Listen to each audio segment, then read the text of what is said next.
Assalamualaikum warahmatullahi wabarakatuh. Alhamdulillahirabbil wa bihi nasta'in ala umuri dunya wajin wa salatu wassalamu ala asyrofil anbiya'i wal mursalin wa ala alihi washabihi.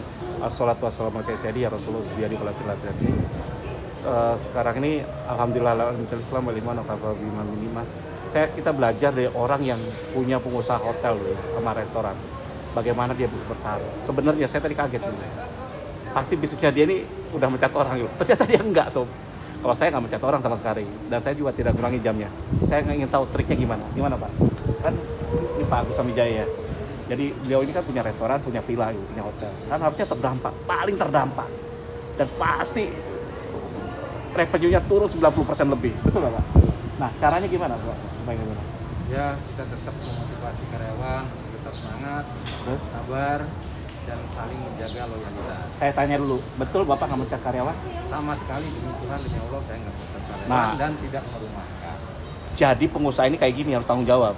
Dan saya juga sama, saya bertekad saya tidak mau mencat karyawan saya gitu. Satu pun saya nggak mau gitu. Nah, ini dia sampai ngomong demi Allah loh. Kalau orang Islam demi Allah bener. Tapi sebenarnya dia tuh udah berdarah-darah, pasti berdarah-darah sekarang ini. Gimana caranya? Jadi ya inilah sebetulnya waktunya kita melakukan loyalitas kepada karyawan kita. Terus Jadi kita juga tidak boleh hanya menganggap mereka harus loyal ke kita, ya kan? Hubungan antara owner dengan manajemen dan karyawan itu hubungan simbiosis mutualisme. Terus? Kita harus menganggap mereka aset, Hah? mereka juga harus menganggap kita aset. terus Kalau simbiosis itu sudah terbangun, maka sebetulnya konflik antara owner, manajemen, dan karyawan itu tidak perlu terjadi.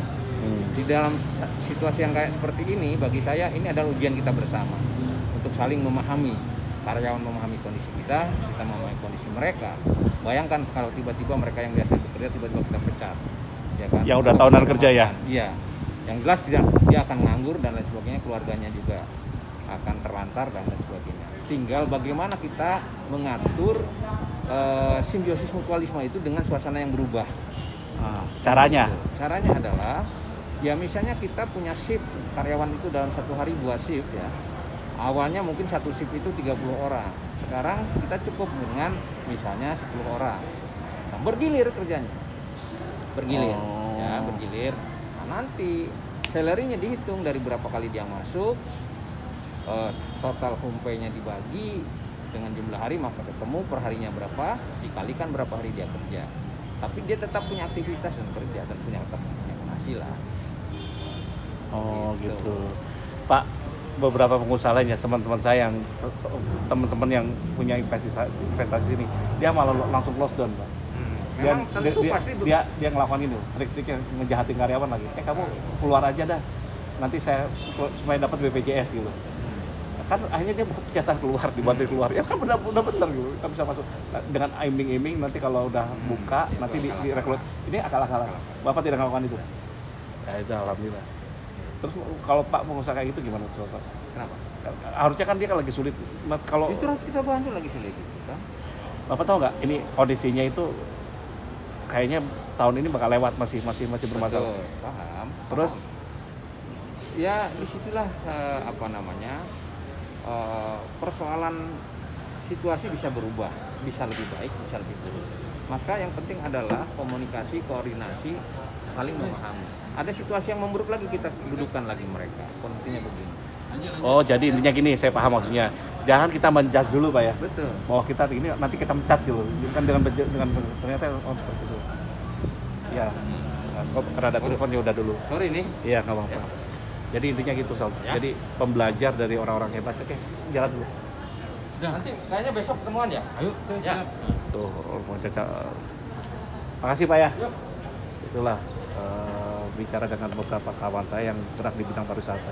Dan syukur, saya juga sama. Saya punya komitmen penuh, tidak mencat karyawan satupun. Malah saya tidak jam. Kalau saya punya teori satu lagi Sob, saya jam kerja pun tidak saya kurangi loh. Mereka tetap full team, full power gitu. Dan alhamdulillah ada kerjaan, ternyata ada project sekarang ini. Padahal saya pikir kemarin udah hopeless ya. Jadi kan di project, jadi sekarang ada lagi satu project lagi. Ada project lagi, termasuk di rumah sakit. Caranya yang di rumah sakit kemarin kan ada komplainnya. Itu ternyata apa? Berbuah manis Sob. Ada komplain masalah shelvingnya. Dia shelvingnya kan dia ngubah total Sob. Dan itu ternyata butuh biaya cukup besar gitu. Saya bilang ke kontraktornya, karena kan saya nggak bisa masuk ke rumah sakitnya. Pak kontraktor, saya bilang, ini aja Anda bayar bahan doang gitu. Untuk pengerjaannya kita nanggung gitu. Sebenarnya kalau saya kenakan hampir total tuh bisa kan kasihan gitu. Ternyata material pun minta diganti gitu. Ternyata dia setuju, ya udah saya lakukan itu. Ternyata apa, berbuah manis. Ada lagi kerjaan lagi yang lebih besar lagi, ada lemari segala macam di salah satu rumah sakit di Bali, dan itulah buahnya gitu. Jadi saya tidak, kalau coba bayangkan ya, kalau kita offline kan ya, mereka kan semangatnya turun. Kalau bagi pagi susah sob. Jadi kalau saya rencananya saya tetap aja jalankan gitu. Dan alhamdulillah saya pasang, saya ke depan mau susah mau gimana nggak ada urusan Allah gitu. Saya yakinnya bahwa manusia itu punya rezekinya masing-masing, punya ininya masing-masing. Bukan karena saya, karena mereka sendiri memang membawa rezeki gitu. Dan saya jadikan mereka doa terus. Jadi yang saya lakukan adalah saya berdoa terus ini. Doa, sholat, perbaiki. Kalau Anda mau hasil berbeda, lakukan hal yang berbeda. Di saat Anda tidur, saya melakukan kemarin tadi malam itu ini sob, sholat tahajud live by IG.